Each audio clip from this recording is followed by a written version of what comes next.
लेकिन यह शंखनाद की तरह जय घोष नहीं हुई। आप लोग देखे होंगे गांव देहात में या शहर में ब्राह्मण देवता पूजा पाठ करते हैं।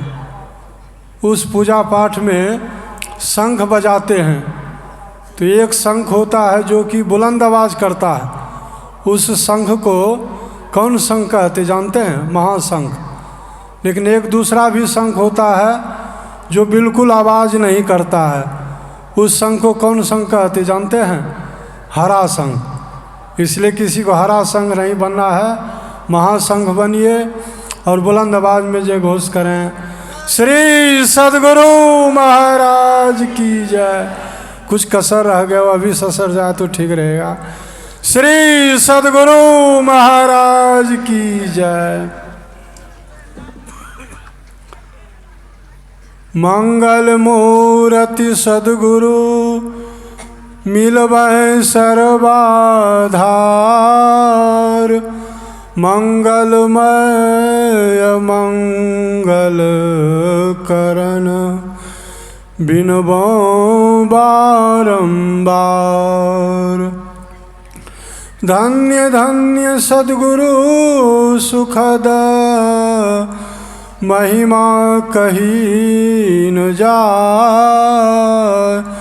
जो कछु कहूँ तुम्हारी कृपा, मोते कछु न बसाय।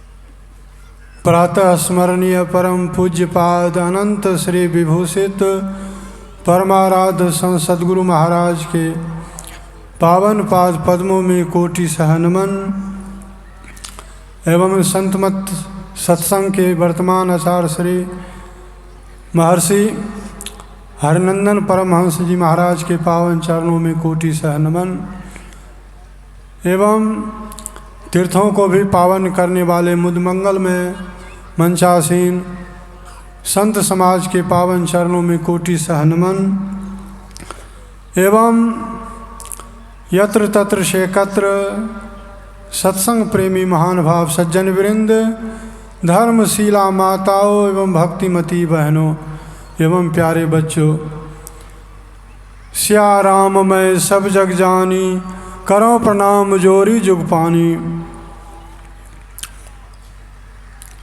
अभी बिहार प्रांतीय संतमत सत्संग का जो है शुभारंभ है और यह सत्संग जो हो रहा है यह स्वामी निर्मल बाबा के द्वारा जो है संतमत साधना पीठ का जो आज उद्घाटन स्वरूप यह सत्संग हो रहा है। और इस सत्संग में कुछ न कुछ पाठ होता है, उसके आधार पर चर्चा होती है। तो भी आप लोगों ने पाठ में सुना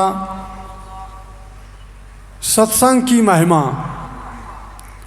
सत्संग की क्या महिमा है, यह जो अभी हम लोग सत्संग कर रहे हैं, इस सत्संग की क्या महिमा है। तो यह सत्संग की बहुत बड़ी महिमा है। कहते हैं प्राचीन काल में दो महर्षि थे। एक का नाम था महर्षि विश्वामित्र और दूसरे का नाम था महर्षि वशिष्ठ जी महाराज। विश्वामित्र मुनि तप के धनी थे, तप का बल था उनमें, बहुत तपस्या करते थे। लेकिन वशिष्ठ मुनि तो सत्संगी थे, पुराने सत्संगी थे। सत्संग का बल इसके उस समझिए। तो एक दिन जो है विश्वामित्र मुनि के मन में हुआ कि हम वशिष्ठ मुनि को निमंत्रण दें, वो हमारे यहाँ आवें और मेरे आतिथ्य को स्वीकार करें। तो यह सोच करके विश्वामित्र मुनि जो है वशिष्ठ मुनि को निमंत्रण दिए। और निमंत्रण पा करके वशिष्ठ मुनि जो है विश्वामित्र के यहाँ आए, तो उनका बड़ा भगत किए, स्वागत किए, और उनका 2-4 दिन रहे, बहुत सेवा की। और जब उनका जाने का मन हो गया तो विदा मांगते हैं कि अब हमको विदाई दीजिए, मैं अपने आश्रम जाऊंगा। कहा है ठीक है। तो विदाई स्वरूप जो है ना, उनको तप के धनी थे वो विश्वामित्र, तो 1000 वर्ष तपस्या का जो है ना फल उनको दिए। तो पाकर के वो चले गए अपने आश्रम। उसके बाद कुछ दिनों के बाद जो है वशिष्ठ मुनि के भी मन में हुआ कि हम गए हैं विश्वामित्र के यहाँ, तो उनको भी बुलाना चाहिए। तो वो भी जो है निमंत्रण दिए विश्वामित्र को। तो निमंत्रण पा करके विश्वामित्र भी जो है वशिष्ठ मुनि के यहाँ पधारते हैं। उनका बड़ा स्वागत किए, भगत किए। 2-4 दिन 5 दिन जितना दिन हुआ मन रहे।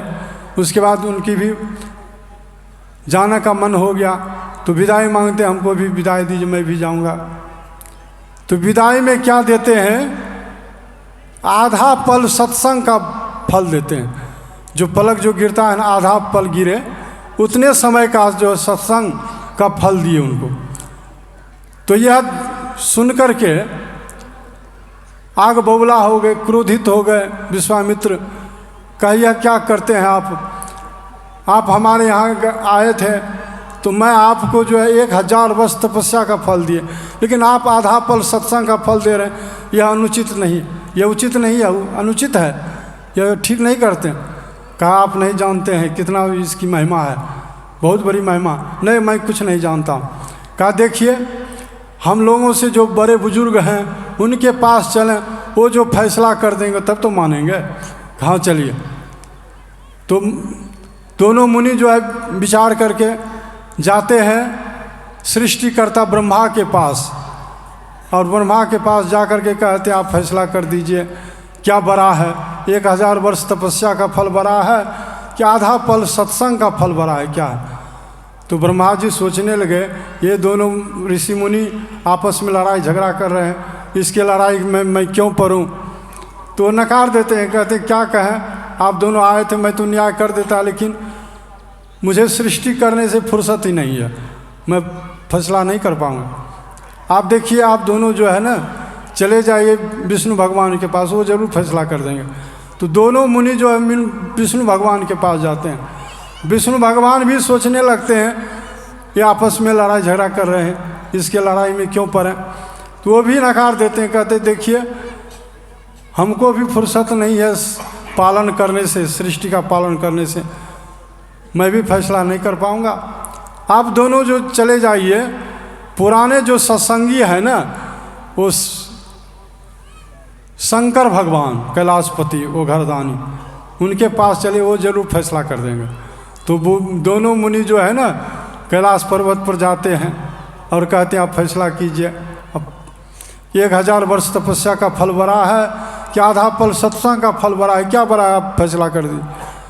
अब शंकर भगवान भी सोचने लगे, ये मुनि आपस में लड़ाई कर रहे हैं, इसकी लड़ाई में पड़ना ठीक नहीं है, तो वो भी नकार देते हैं। अब और क्या कह कर के नकारते हैं, कहते हैं क्या कहें, आप दोनों आए तो मैं तो फैसला जरूर कर देता, लेकिन क्या कहें, जब से समुद्र मंथन हुआ है तो समुद्र मंथन में 14 रत्न निकला था, सब ने तो सब कुछ बांट लिया, लेकिन अमृत भी निकला था, विष भी निकला था, तो अमृत भी बांट लिया, लेकिन विष तो कोई लिया नहीं, विष तो हम ही को पीना पड़ा।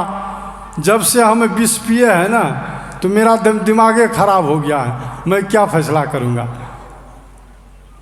विष को जो है ना पान किए थे शंकर भगवान, और कहते हैं कंठ में रख लिए थे, इसलिए नीलकंठ महादेव कहलाए, जो कि ऋषिकेश में उनका नीलकंठ महादेव का स्थान है।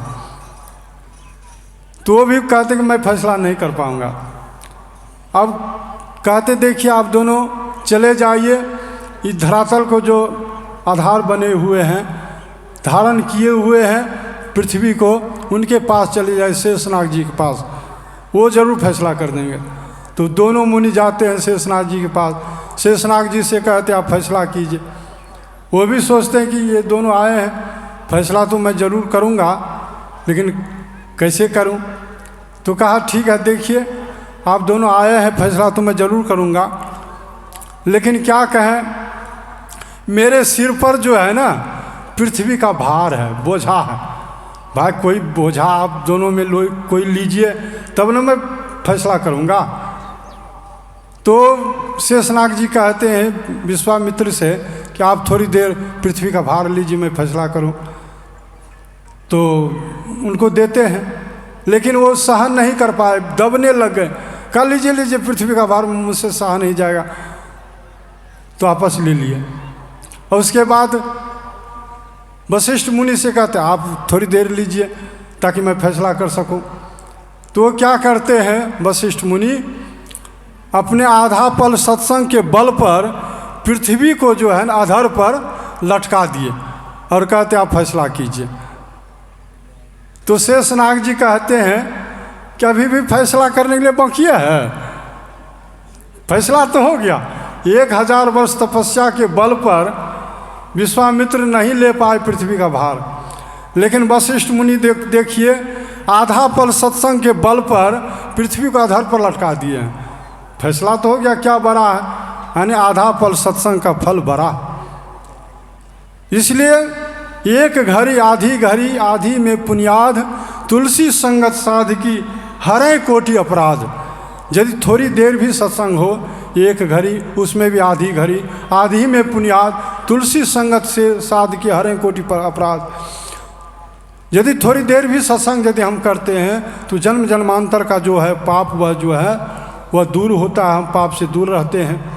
इसलिए गुरु महाराज का उद्घोष है, सत्संग नित्य और ध्यान नित्य, रहिए करत संलग्न हो, बेविचार चोरी नशा हिंसा झूठ तजना चाहिए। रोज़ बाहरी सत्संग करें और आंतरिक सत्संग यानी ध्यान भी करें। यदि परमात्मा को पाना चाहते हैं तो, सुख शांति को प्राप्त करना चाहते हैं तो, और सदाचार का पालन करना चाहिए। झूठ चोरी नशा हिंसा और बेविचार, इन पंच पापों से विरक्त होकर के अलग रह करके रोज़ सत्संग ध्यान करेंगे। एक न एक दिन, एक न एक जन्म में हम उस परमपिता परमात्मा को पाएंगे, सदा के लिए सुख शांति को प्राप्त करेंगे, सब दुखों से दूर हो जाएंगे। तो यही आप लोगों की सेवा में कहा। श्री सद्गुरु महाराज की जय।